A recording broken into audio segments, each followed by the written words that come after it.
Olá, querido irmão, querida irmã.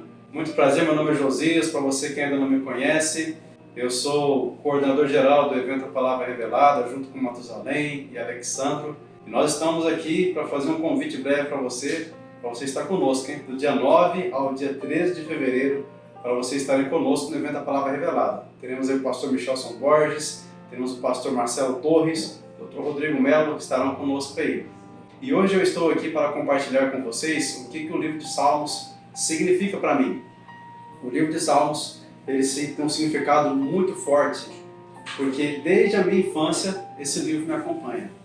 E um dos salmos que eu mais gosto é o Salmo capítulo 23. Tem muitos outros que eu gosto, mas no Salmo 23 tem uma mensagem muito interessante, no verso 1, que diz assim: "O Senhor é o meu pastor, nada me faltará." Desde criança eu sempre ouvi falar desse verso, eu sempre vejo as pessoas pregando sobre ele, mas há um pouco tempo eu tenho percebido algumas coisas nesse verso que me levam à reflexão. E uma delas é, se você ler o verso basicamente de trás para frente, você vai entender que nada vai me faltar se eu deixar Deus ser o meu pastor. Nós estamos vivendo em um mundo, em um tempo, em que é muito fácil a gente ser o nosso próprio Deus, a gente se sentar no trono do nosso coração e a gente tomar atitudes, tomar decisões que simplesmente querem nos agradar o tempo todo. Só que se eu e você colocamos Deus em primeiro lugar na nossa vida, o centro pertence a Ele. Muitas vezes nós não colhemos aquilo que queremos porque nós não estamos fazendo aquilo que também está escrito na palavra de Deus, onde diz assim: agrada-te do Senhor teu Deus, e Ele satisfará os desejos do seu coração. Lembra-se, agrada-te de quem?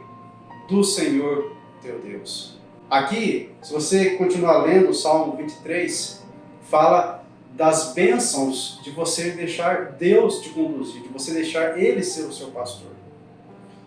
Aqui no verso 4 diz assim: ainda que eu ande pelo vale da sombra da morte, não temerei mal nenhum, porque tu estás comigo, o teu bordão e o teu cajado me consolam. Esses versos, eles me relembram de algumas coisas que aconteceram em minha vida, e uma delas foi quando nós fomos fazer a venda de livros, ali no estado do Rio Grande do Norte, e lá nós fomos pregar o evangelho numa das cidades, lá fazer uma palestra em uma empresa. E estávamos situados em Natal e, quando deu o final da tarde, a gente foi a caminho dessa cidade. Quando estamos chegando perto daquela cidade, nós nos perdemos, nós não conhecíamos bem a região. E imagina você, 4, 5 pessoas de terno preto, todos bem vestidos, estávamos num Corsa sedã de um amigo nosso, um Corsa prata, e fomos a caminho dessa cidade. Nos perdemos e passamos por mais 2 cidades tentando achar aquela cidade onde nós iríamos fazer então uma palestra. O interessante é que nós passávamos nas cidades, o pessoal indicava a gente onde era, e nós tínhamos uma referência de um supermercado, de um senhor, eu não vou dizer o nome real dele aqui para preservar a imagem, mas vamos dizer que era o Seu João, o nome dele. E nós fomos para aquele lugar, e quando nós chegamos na entrada da cidade, havia homens armados por toda a cidade. Na entrada havia homens armados com pistola, 12, rifle, várias armas, e quanto mais nós chegávamos perto do local da palestra, que era perto desse mercado do suposto Seu João, quanto mais homens tinham armados nas ruas e em cima dos telhados. E todos eles apontando as armas para o nosso carro. Quando nós chegamos no local da palestra, de repente sai um homem do local onde seria a palestra, e ele veio correndo até nós saímos do carro, ele deu um sinal, todos os homens então abaixaram as suas armas, e ele disse que estava tudo ok. E ele olhou para mim e perguntou assim: vocês se perderam, não foi? Eu disse: foi. Ele falou: pois é, nas cidades que vocês passaram, algumas pessoas ligaram para nós e disseram assim: olha, toma cuidado, porque está indo um carro cheio de homem de terno preto para matar o suposto Seu João. E então nós fomos dados como matadores de aluguel. E por isso que quando a gente chegou na porta daquela cidade, na entrada daquela cidade, as pessoas estavam nos recebendo ali armados até os dentes. E sabemos que isso foi uma artimanha de Satanás para tentar eliminar a nossa vida diante de um desafio que era pregar o Evangelho naquele lugar. Mas Deus, Ele cumpriu a palavra dEle, Ele cumpriu o que está escrito aqui no verso 4, no capítulo 23, verso 4. Eu vou ler de novo para você. Ainda que eu ande pelo vale da sombra da morte, não temerei mal nenhum, porque tu estás comigo, o teu bordão e o teu cajado me consolam. Nós não sabíamos, mas Satanás tinha preparado o vale da sombra da morte para nós. O livro de Salmos, ele é um livro muito importante, porque ele traz a essência do Evangelho, ele traz a essência da salvação, ele traz a essência de quem é Deus para mim e para você. Então, aproveite, estude a sua lição nesse trimestre, o livro de Salmos. Você vai descobrir coisas fantásticas que você ainda não conseguiu observar, tá bom? Um grande abraço do seu amigo Josias. Até mais. O livro de Salmos. Nesse trimestre, nós somos convidados a estudar o livro de Salmos. O livro de Salmos é considerado um dos livros mais importantes da Bíblia e um dos livros que mais se identificam com o ser humano, porque o livro de Salmo, ele traz gratidão, ele traz esperança, traz conforto, traz aquilo que você está sentindo de dor na sua alma, no seu coração, traz as confissões, traz o alento, traz esperança.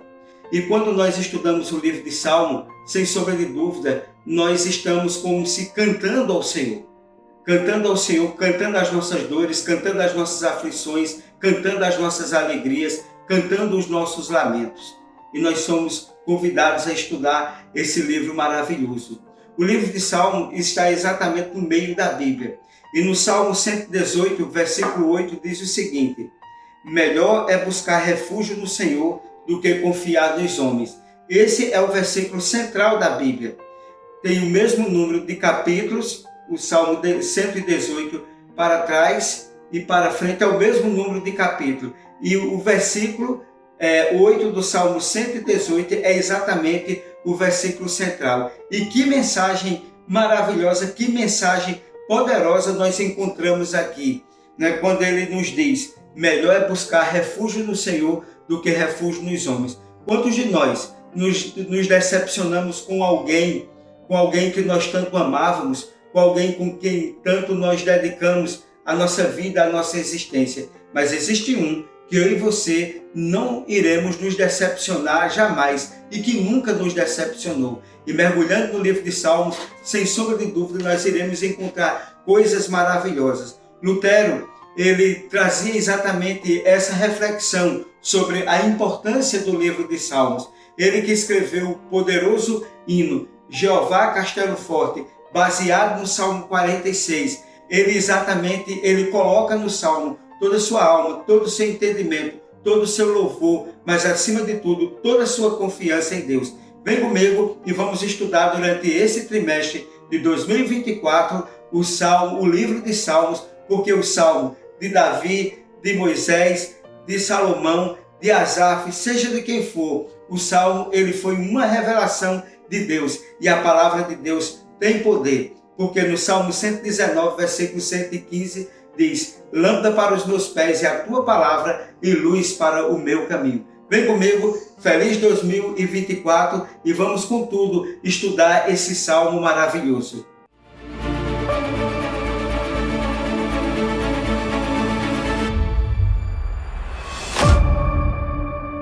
Um feliz sábado a você, meu querido amigo, minha querida amiga, que se encontra neste momento com seu equipamento eletrônico, neste dia maravilhoso, para acompanhar o estudo da lição da Escola Sabatina. E nesse trimestre, nós iremos estudar sobre o livro de Salmos, um livro importante, um livro relevante, um livro que, sem sombra de dúvida, toca o coração das pessoas e é um dos livros das Sagradas Escrituras mais procuradas por tanto cristãos como judeus, que, acima de tudo, acreditam na relevância e na importância deste livro maravilhoso. E a lição de hoje que nós iremos recapitular tem como título Como Ler o Livro de Salmos. Nós iremos aprender um pouco da história do livro de Salmos, dos autores do livro de Salmos, a razão pela qual o livro de Salmos foi escrita, a divisão didática do livro de Salmos, para que assim nós possamos nos organizar e, acima de tudo, aproveitar cada letra, cada página, cada cântico que é apresentado a todos nós através desse livro maravilhoso. E o texto para memorizar que se encontra no livro de Lucas, no capítulo 24, versículo 44 e versículo 45, assim nos diz, vem comigo na leitura. A seguir, Jesus lhes disse, são estas palavras que eu lhes falei, estando ainda com você. Era necessário que se cumprisse tudo que está escrito a respeito de mim, na lei de Moisés, nos profetas e nos salmos. Ele lhes abriu o entendimento para que compreendessem as Escrituras. Veja que texto grandioso, né? Ele nos diz que as Escrituras do Antigo Testamento, ele fez uma divisão, e essa divisão é interessante para que nós possamos compreender a leitura do Antigo Testamento, como era que era dividida a Bíblia no Antigo Testamento. Então, a lei de Moisés, que são os 5 primeiros livros, os profetas, que são todos os livros que, a partir de Josué, do livro de Josué, até Malaquias, tirando os livros de Salmos. Quais são os livros de Salmos? Que são os livros de poesia, são os livros de músicas, são os livros sapienciais. Exatamente, nós encontramos ali o livro de Jó, o livro de Salmos, o livro de Provérbios, o livro de Eclesiastes e o livro de Cantares, que são livros inspiradores, são livros maravilhosos que nos ajudam a compreender a relação do homem com Deus. E o livro de Salmo tem sido um livro de orações, um verdadeiro inário, tanto para os judeus como para os cristãos ao longo dos séculos. E a relevância desse livro, ela se dá exatamente porque todas as pessoas têm uma certa paixão, um certo amor, um certo apego ao livro de Salmo. Porque quando você abre a Bíblia, o meio da Bíblia está exatamente o livro de Salmos. E muitas pessoas, mesmo que não leem a Bíblia, gostam de deixar a Bíblia ali aberta no livro de Salmos. E embora os salmos sejam predominantemente as próprias palavras do salmista dirigidas a Deus, eles não tiveram a origem em seres humanos, em mortais, mas em Deus, que inspirou os pensamentos dos autores, daqueles que escreveram, inspirados por Deus, até porque a Bíblia diz, toda escritura é inspirada por Deus, é útil para ensinar, para repreender, para corrigir, para instruir na justiça, assim de que o homem seja verdadeiramente ensinado para todas as coisas, conforme Paulo relata ali no livro de 1 Timóteo. Os meus queridos, o que é importante nós destrincharmos e apresentarmos para vocês aqui? Os salmos foram escritos em poesia hebraica por diferentes autores do antigo Israel, e assim os salmos refletem o mundo deles. Embora suas mensagens sejam universais e possam ser aproveitadas, elas têm um contexto histórico, cultural, que deve ser relembrado, que deve ser ensinado, que deve ser estudado para que nós possamos compreender na profundeza o significado desse livro maravilhoso. Aceitar os salmos como a palavra de Deus e prestar atenção às suas características poéticas, bem como aos seus contextos históricos, teológicos, litúrgicos, é fundamental para entender a sua mensagem para cada um de nós. Que essas mensagens elas atravessaram milhares de anos e chegaram até os dias de hoje. Foram pessoas inspiradas por Deus, porque a Bíblia nos diz, toda a escritura é inspirada por Deus, conforme nós já relatamos aqui. E ela exatamente vai nos ajudar a ter essa compreensão. O livro de Salmos ele é dividido em 5 inários, mantendo assim uma correlação com a Torá. Os 5 primeiros livros da Bíblia, que é exatamente Gênesis, Êxodo, Levítico, Números e Deuteronômio, que são os 5 primeiros livros da Bíblia. Então há uma correlação, né? É como se nós pudéssemos dizer que no livro de Salmo apresenta a Torá em forma de verso. Poderíamos assim ilustrar. Veja, o livro 1, que corresponderia ao livro de Salmo, veja, o livro de Salmo tem 150 capítulos. E como está dividido o livro 1, Salmos de 1 até o capítulo 41, representa o livro de Gênesis. O livro 2, Salmo 42 até o 72, o livro de Êxodo. O livro 3, Salmo 73 até o Salmo 89, o livro de Levítico. E o livro 4, Salmo 90 até o Salmo 106, o livro de Número. E o livro 5, Salmo 107 até o Salmo 150, o livro de Deuteronômio. Essa é uma divisão didática para nortear o nosso estudo do livro de Salmos. Primeiro tópico do nosso estudo da lição. Vem comigo para que nós possamos mergulhar na profundidade, na beleza do estudo do livro de Salmos, para que você fique mais apaixonado ainda por esse livro que tem iluminado a vida de milhares e milhares de pessoas ao longo dos séculos. Os Salmos na adoração do antigo Israel. Ali em Crônicas 16, verso 7, Neemias 12, verso 8, Salmo 18, verso 1, 30, verso 1, 92, verso 1, 95, verso 2, 105, verso 2, né? Qual foram as ocasiões que motivaram a escritura de alguns salmos, quando o povo de Deus usava esse salmo. Meu querido, isso é muito importante. O que foi que motivou? Por que esses salmos eles foram escritos? O que é que está por trás da história desses salmos? Quando a arca foi levada de Jerusalém, quando voltaram do cativeiro, em ocasião de gratidão, livramento, adoração, louvor, sofrimento e alegria. Nesse contexto, é exatamente aí que foi a motivação pelo qual esses salmos foram escritos. E você também deve ser motivado a ler o livro de Salmos, seja qual for a ocasião, que os salmos possam iluminar a tua vida, a tua casa, a tua família, a tua história, para que você esteja à vontade em falar com Deus. Até porque, quando você se expressa a Deus, você deve abrir o seu coração a Ele como amigo, através da oração, através do louvor. Converse com Deus como você estivesse conversando com um amigo. Os salmos foram compostos para serem usados tanto na adoração privada quanto na adoração pública. Então, os salmos você pode trazer tanto para a sua vida particular, como também para um culto que você faz na igreja, que você faz na casa de um amigo, que seja público. É assim que nós devemos também compreender e entender o livro de Salmos. Segundo tópico da lição, conheça os salmistas. Veja, é importante nós conhecermos, e todo mundo sabe quem é o principal escritor do livro de Salmos, exatamente quem você está pensando, o rei Davi, cujo nome aparece nos títulos da maioria dos salmos. Desempenhou um papel ativo na organização da liturgia do culto de Israel. E Davi, ele é chamado o doce salmista, em 2 Samuel, capítulo 23, verso 1. O Novo Testamento atesta a autoria de Davi em vários salmos também. Vários salmos que são atribuídos a Davi. Ele tinha o dom dado por Deus para escrever salmos que, sem sombra de dúvida, são importantes. E todos nós nos deliciamos. Eu poderia falar aqui do Salmo 23. Quem não conhece o Salmo 23? Quem não já foi confortado? Quem já não já leu de uma forma ou de outra? Quem não conheceu? Quem não vivenciou as linhas e as entrelinhas desse maravilhoso salmo, que é o Salmo 23, o Salmo de Davi?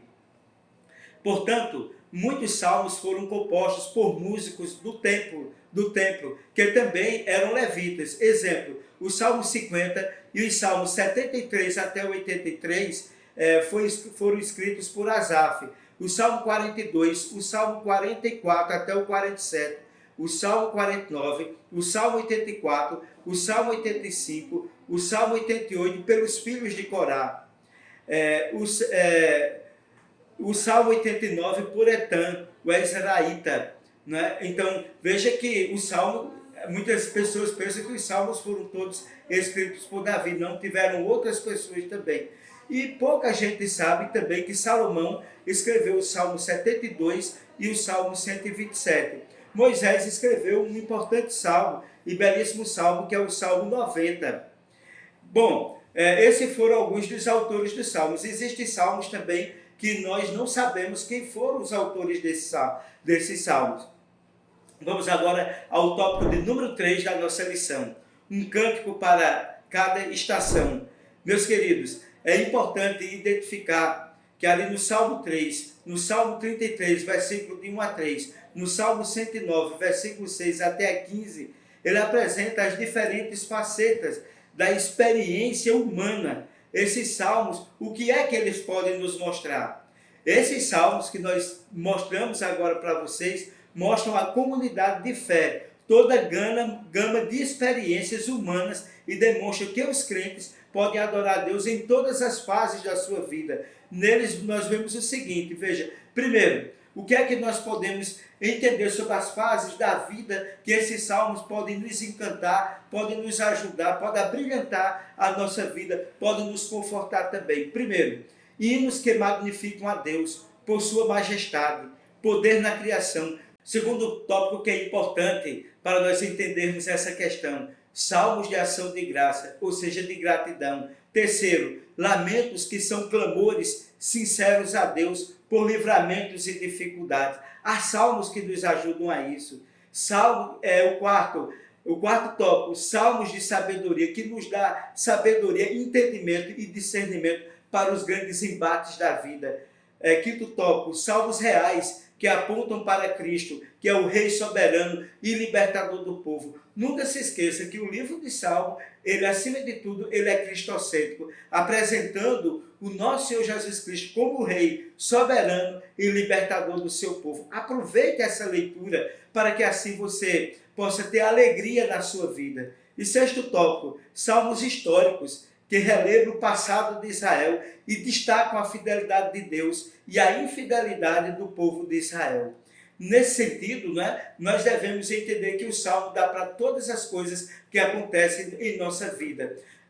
Você abrir a Deus, o Salmo é uma abertura, é uma demonstração de que nós devemos abrir o nosso coração a Deus como amigo. Por isso que o Salmo, ele dá a entender uma espontaneidade, dá a entender uma certa liberdade do ser humano se achegar ao seu Deus. É claro, não se discutindo que não se deve perder o respeito. O respeito a Deus, ele está permeado em todos os salmos.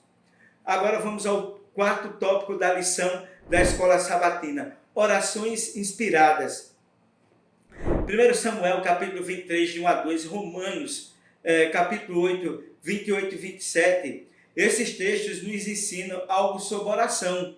Os salmos são orações e louvores inspirados de Israel. E assim, nos salmos, a voz tanto de Deus quanto a voz do seu povo estão entrelaçadas. Eu falei isso anteriormente. Se mistura a voz de Deus com a voz do povo, permitindo Deus que o seu povo tenha a liberdade de falar com ele abertamente, livremente, democraticamente, mesmo ele sendo o rei, o soberano, o criador dos céus e da terra. Eu e você podemos nos achegar a ele, como os autores do Salmo nos mostraram muito bem essa questão. E o quinto tópico aqui da nossa lição, o mundo dos salmos. Ali no Salmo 16, verso 8, 44, verso 8, 46, verso 1, 47, verso 1 e 7, Salmo 57, verso 2, Salmo 62, verso 8, Salmo 82, verso 8, Salmo 121, versículo 7. Que lugar Deus ocupava na vida dos salmistas? Veja, o que é que esse salmo nos traz? Deus está presente em todas as ocasiões. O salmista está continuamente diante de Deus, que fez tudo por ele. Meus queridos, quando eu leio o livro de Salmo, eu entendo que Deus está comigo, seja qual for a circunstância, seja qual for a ocasião. Deus está comigo, Deus está contigo. Entrega teu caminho ao Senhor, confia nele e o mais ele falar. Pode clamar a Deus, porque o Senhor Deus é o teu pastor e ele não vai te faltar. E aquele que habita, Salmo 91, aquele que habita no esconderijo do Altíssimo, à sombra do Onipotente descansará. Veja que coisa maravilhosa. Eu convido a você a desfrutar do livro de Salmo, da beleza do que ele tem. Eu digo que os Salmos, o livro de Salmos, é a sobremesa da nossa vida espiritual. Certo? Todos os livros da Bíblia são maravilhosos. E eu poderia dizer, como disse o pastor, 66 livros da Bíblia são 66 evangelhos. Mas o livro de Salmo é o pudim, o livro de Salmo é a sobremesa, é aquela coisa deliciosa que tem. É o homem livremente em conexão com o seu Deus. Conecte-se, fique conectado com o seu Deus e você vai ver maravilhas acontecerem na sua vida. E as considerações finais, agora para nós finalizarmos esse estudo. Uma das palavras que ocorre várias vezes ao longo do livro de Salmos, que você vai identificar, é a palavra selar. Esta palavra indica duas coisas. Para os que estavam cantando o salmo, indicavam que eles deveriam fazer uma pausa na música. E para o leitor indica a hora de parar, pensar com calma sobre as palavras e o que elas significam. Você deve parar. Veja o Salmo 121. Eleva os meus olhos para os montes. De onde virá o meu socorro? Pare para pensar. Né? A resposta está ali. O meu socorro vem do Senhor que fez os céus e a terra. Não é lindo isso? Você saber, você compreender que tem um Deus que te segura, que te sustenta, seja qual for a adversidade que você esteja passando. Mas quando você também está feliz, se alegra no Senhor, porque Ele diz, alegrei-me quando me disseram, vamos à casa do Senhor. Hoje é um dia de ir para a casa do Senhor. Deve existir alegria, deve existir contentamento, deve existir felicidade. Como cristãos, somos encorajados a utilizar os salmos. E em Efésios, no capítulo 5, versículo 18 e 19, diz o seguinte: deixem-se encher pelo Espírito, falando entre si com salmos, hinos e cânticos espirituais, cantando e louvando de coração ao Senhor. Se achegue a Deus com muita alegria, com muita felicidade e faça com que o salmo seja um bálsamo na sua vida, seja sobremesa para a sua vida espiritual, quer esteja triste, quer você esteja alegre, seja qual for o momento, os salmos ajudam a mim e a você estarmos mais perto de Deus. Meus queridos, né, nós teremos a oportunidade de mergulhar no livro de Salmos esse trimestre. Esteja motivado, conectado com a palavra de Deus, para que você seja abençoado com as palavras que Davi escreveu, que Salomão escreveu, que Asaf escreveu, que Moisés escreveu, e a minha vida e a tua vida será abençoada. Não deixe passar essa oportunidade de estudar e fazer com que o salmo seja um bálsamo na sua vida, seja a sobremesa para a sua vida, para servir, seja qual for as circunstâncias, seja qual for o momento que você esteja passando. Eu convido você agora, meu querido, a nesse trimestre nós fazermos diferente, nós compartilharmos o nosso canal. Dê um like aí, se inscreva no nosso canal, sinta alegria no seu coração em participar do estudo da Palavra de Deus. E saiba, seca-se a erva, cai a sua flor, mas a palavra do nosso Deus permanece para sempre. Salmo 119, versículo 105 diz: lâmpada para os meus pés é a tua palavra e luz para o meu caminho. A Bíblia é a lâmpada que ilumina o nosso caminho nesse mundo de escuridão, nesse mundo de tristeza, nesse mundo de tantos desafios, de tantas adversidades. Os salmos nos preparam para nós andarmos confiando que Ele é o nosso pastor e Ele não nos faltará na jornada desta vida. Neste momento, convido a você para juntos nós fazermos uma oração ao Senhor. Senhor Deus, Pai de amor, de bondade e de misericórdia, eu te agradeço, Senhor, por esta oportunidade. Estamos no primeiro sábado do ano de 2024, com o nosso coração alegre, motivados em começar um ano estudando a Tua Palavra, para que ela seja um bálsamo para a nossa vida, para que ela seja lâmpada para os nossos pés e luz para o nosso caminho. Abençoe aos queridos que estão aí nos acompanhando através do seu equipamento eletrônico, através das redes sociais. Que ele seja abençoado, que ele seja iluminado, que ele seja, acima de tudo, Senhor, conduzido pelas tuas mãos divinas, santas e maravilhosas, em nome de Jesus. Amém. Agradeço a sua participação hoje em mais um estudo da lição e que Deus continue nos abençoando sempre. E até o próximo sábado, se Deus assim o permitir.